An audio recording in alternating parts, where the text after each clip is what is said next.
Bom, agora vamos começar a entrevista com o Dr. Ricardo. Para começar, eu gostaria de saber por que o senhor começou nessa área. A pergunta ela é bem pertinente. Eu gosto de dizer que foi a odontologia que me escolheu. Eu não tenho ninguém na família que foi pro lado da odontologia, eu não tenho pessoas assim que me influenciaram diretamente.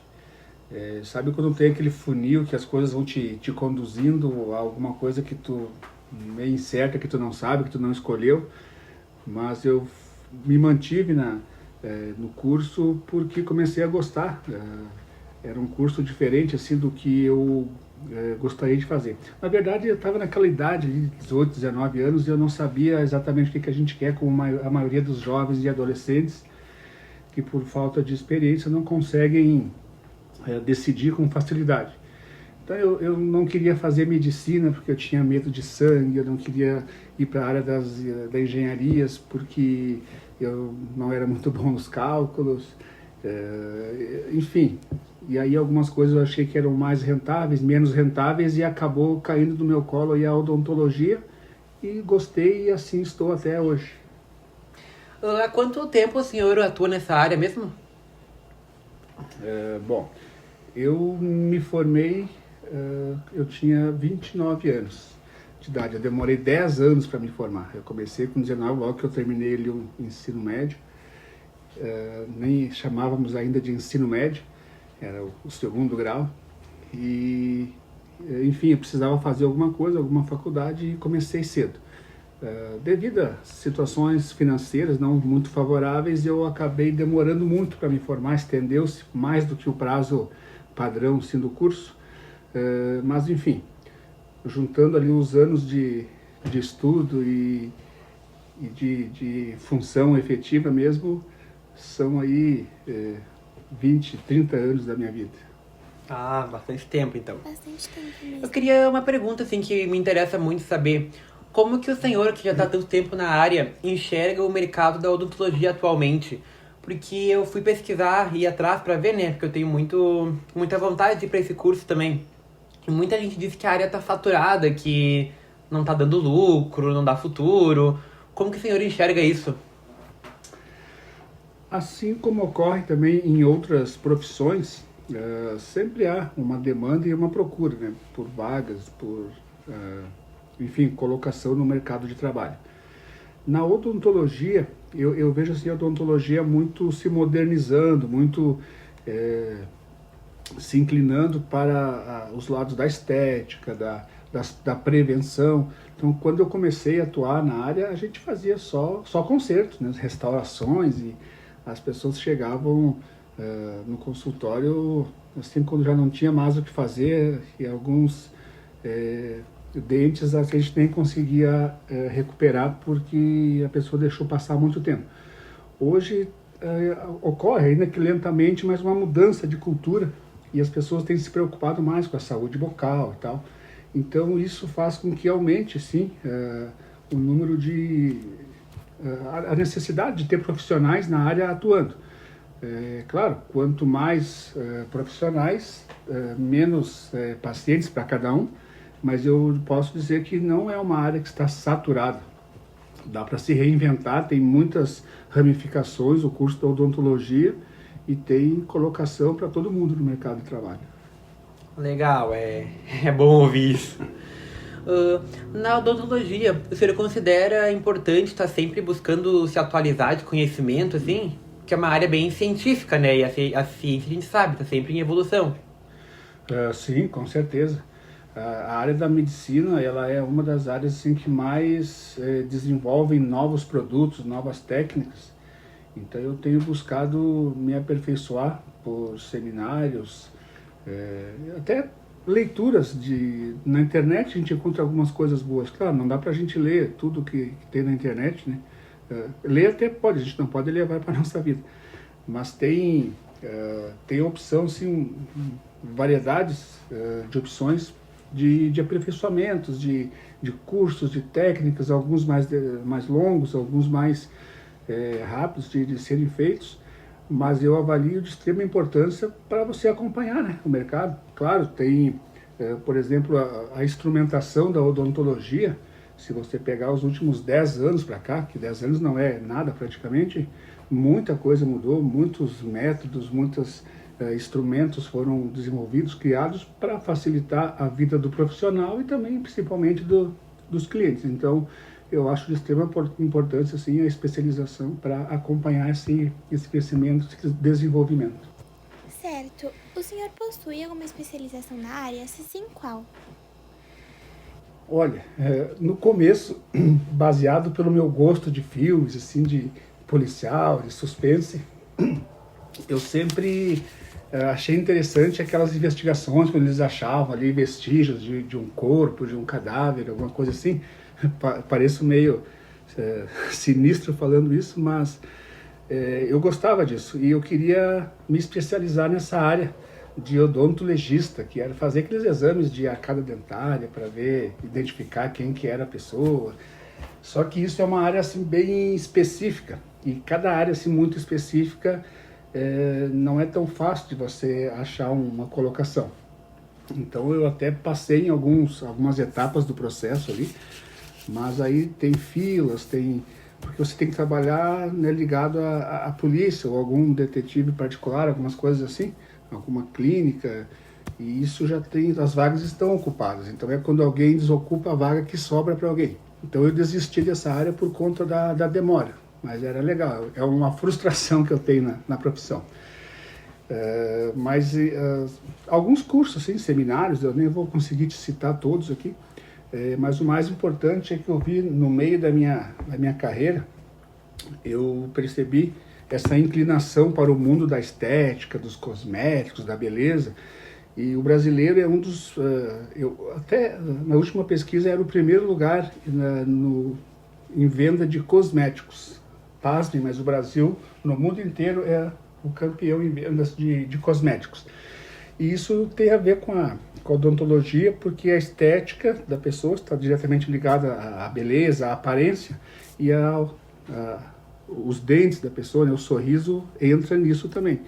Então eu migrei para trabalhar mais com a estética. Não que eu não faça ainda o trabalho normal do dentista, mas a estética, eu fiz um curso ali, durou mais ou menos, acho que 1 ano e meio, são 1.200 horas, foi um curso, assim, foi o maior que eu fiz, assim, mais de melhor abrangência, de maior relevância.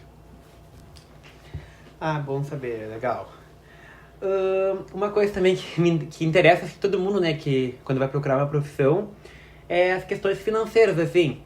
A gente sabe que odonto tem essa fama, né, de ser um curso que dá muito retorno no futuro. E eu queria saber, assim, do senhor, que já está há muito tempo na área, quais que são as suas percepções em relação a essa área financeira, assim? Sim, eu aprendi a lidar com essa situação assim, bem na prática mesmo. Como eu falei, a odontologia não foi assim algo que eu sonhei desde pequeno. Não me preparei para fazer odontologia, mas gostei quando comecei a fazer. Então eu não pensava assim no retorno financeiro. Eu sabia que eu estava investindo bastante grana e tinha certeza que um dia eu ia recuperar e que ia ser legal e de fato está sendo. Qual o conselho assim que eu dou? Não é conselho, mas o que eu fiz, o que deu certo para mim? Eu sempre quis trabalhar para mim. Eu queria ser um empreendedor. Desde pequeno eu achava que eu podia consertar o carro do vizinho para poder cobrar. Eu pegava o liquidificador da outra vizinha que tinha estragado para tentar consertar, consertava, cobrava ali R$1, R$2 na época. Então eu sempre tive esse negócio do empreendedorismo. Então eu desejei ter o meu próprio consultório, desde quando eu comecei a cursar, eu queria ter o meu próprio consultório. Só que não é assim, não é de primeiro, porque é um investimento muito grande. Então eu trabalhei em algumas clínicas assim, de funcionário, até que com muito esforço e juntando tudo e pegando emprestado, a gente conseguiu ter o nosso consultório. E aí sim, com o consultório as coisas mudam, né? Você acaba passando todos os valores passam pela sua mão. Então o retorno financeiro é bem interessante. O investimento para fazer o curso é caro, mas tem retorno. É bom saber, dá um alívio.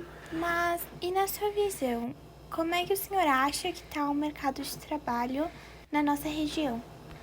Eu trabalho na região de Caxias, já trabalhei na região de Porto Alegre também. Como eu falei, tem uma crescente muito grande nessa área de estética. E quando as pessoas se preocupam com a estética, com a conservação, com a prevenção, acaba diminuindo o serviço de quem faz as restaurações e os consertos. Claro que vai sempre ter, mas existem gráficos que mostram essa diminuição conforme aumenta ali a preocupação das pessoas com a aparência, diminui a... Isso é bom, bom. A gente vê que está fazendo um bom trabalho, essas pessoas estão se conscientizando. Mas enfim... E na opinião do senhor, existe oportunidade fora do país ou em outras regiões do Brasil também? Como eu falei, essa profissão ela sempre vai ter uma procura e uma demanda, sempre. Eu não tenho acompanhado assim de perto, a não ser pelas revistas, as coisas que a gente acompanha na área, mas em todas as regiões do Brasil tem espaço para novos profissionais. Você tem que reinventar, tem que chamar a atenção do público, um bom atendimento, uma transparência assim, de que a gente está fazendo algo que é seguro, que está dentro das normas, porque isso aí envolve vidas, né?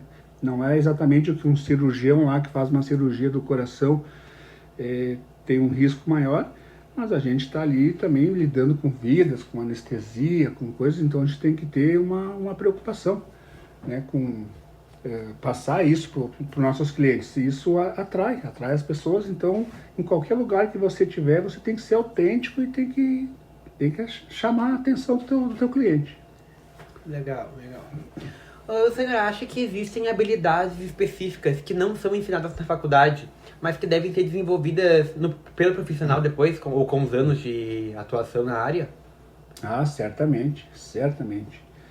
Eu tive muitas aulas práticas, né, durante o meu curso, e os cursos de odontologia têm, né, essa aula prática, que você está lidando com vidas, com seres humanos, com pessoas, então tu não pode simplesmente fazer ensaios num papel ou num laboratório, tem que ser na prática ali. Então, acredito que sim. Que existem essas habilidades que devem ser desenvolvidas. Sim. Isso, o tempo de trabalho, né, ele vai te dando isso. O curso vai te dar toda uma capacitação para você começar a exercer a função, mas a prática, né, ninguém pode desconsiderar a prática, que é onde você aprende técnicas, né? Você vai desenvolvendo suas próprias técnicas. Para um profissional, uma coisa é mais simples do que para outro, justamente pela técnica, pelo gosto, eu gosto mais de fazer isso, eu faço melhor isso, e em todas as profissões acontecem alguma situação que você é melhor um pouco. Então isso faz a diferença, sim, e é necessário estar se especializando e aprendendo na prática também.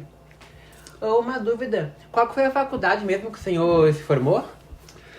Eu me formei, deixa eu me lembrar o ano agora, eu acho que o ano não vou me lembrar, mas enfim, eu tinha 19 anos e eu fiz algumas provas de vestibular. Na época até nós não tínhamos assim eram outros programas do governo, tipo o ProUni hoje, que facilita. Então, e como eu queria fazer esse curso, eu acabei conseguindo na PUC, em Porto Alegre. E eu fiz toda a minha faculdade lá na PUC. Momentos dela eu tive que pagar particular, outros momentos eu consegui financiamentos estudantis, e no meio do curso em diante ali, as portas se abriram. Então, quando eu consegui uma bolsa de estudos ali, depois de passar por um seleto teste para escolher algumas pessoas. E é verdade que os materiais são muito caros, porque isso é um medo que me pega muito, assim, eu vejo o vídeo, o povo fala que dá 4 mil reais ali isso no semestre, como é que é isso? Sim, não vai ter instituição que vai fornecer esses componentes, esses elementos, essas ferramentas, instrumentos, pelo custo deles, né? São caros, então não tem como, não é viável para a instituição fornecer. Então os alunos acabam tendo que arcar com esse custo. E é bastante variado, mas para minha condição na época, eu achei eu vou te assustar agora, mas extremamente caro.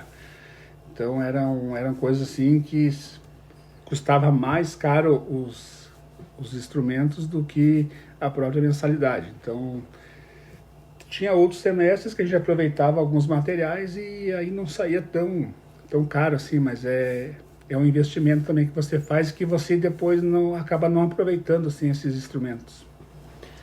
Agora, só pra finalizar, eu queria saber um conselho que tu deixa pra quem quer seguir nessa profissão. É difícil eu dar conselho, né? Os meus filhos também são carentes de conselhos, não que eu seja um pai desnaturado, mas é que é tão bom quando a pessoa descobre, né, como fazer e o que fazer. E eu não vou chamar de conselho, eu vou chamar de orientação. Vamos chamar assim. O que deu certo para mim, né? Eu fiz a faculdade. Então, se você começar a faculdade já é uma grande coisa, porque é o primeiro passo e talvez o mais importante seja começar. E aí depois você vai dar um jeito. Se eu contar tudo o que eu fiz aqui para pagar as mensalidades, para pagar a minha estadia em Porto Alegre, porque eu morava, né, minha família morava em Caxias do Sul e eu estudando em Porto Alegre. Então foram muitas renúncias, muitas coisas que a gente perdeu. Então isso fez com que eu valorizasse cada dia do meu trabalho, cada dia que eu exerço essa profissão, tem um sabor especial, porque foi uma conquista, assim, não foi algo que simplesmente aconteceu, foi uma conquista da vida. Então eu me sinto orgulhoso de ter vencido as dificuldades e chegado, né, a atingir as minhas metas. E o conselho é que vocês, aconteça o que acontecer, se esse é o sonho, se esse é o objetivo, foquem, porque consegue. De um jeito ou do outro, consegue. Façam com alegria. Se lá pelo meio do curso descobriu que não era isso, troque de curso. Você não vai perder ali 2 anos de estudos, porque isso aí que você aprendeu é conhecimento, leve para você. E antes de você montar o seu consultório, trabalhe um pouco assim para alguém, pegue um pouco de experiência, porque eu conheci muitas pessoas que desistiram da profissão ao começarem a trabalhar. Então, se você faz um investimento caro, compra todos os equipamentos de última geração e gasta ali uma fortuna, e depois você descobre que não era aquilo que você queria, né, você acaba tendo um prejuízo aí. Mas, resumindo, foque no que vocês querem, corram atrás e muito em breve estaremos aí juntos nas palestras e seminários. Que assim seja. Então a gente vai encerrar a entrevista por aqui. A gente agradece muito pelo seu tempo. Uma boa noite. Obrigado a mim por ter essa oportunidade de expor um pouco da minha vida, das minhas experiências.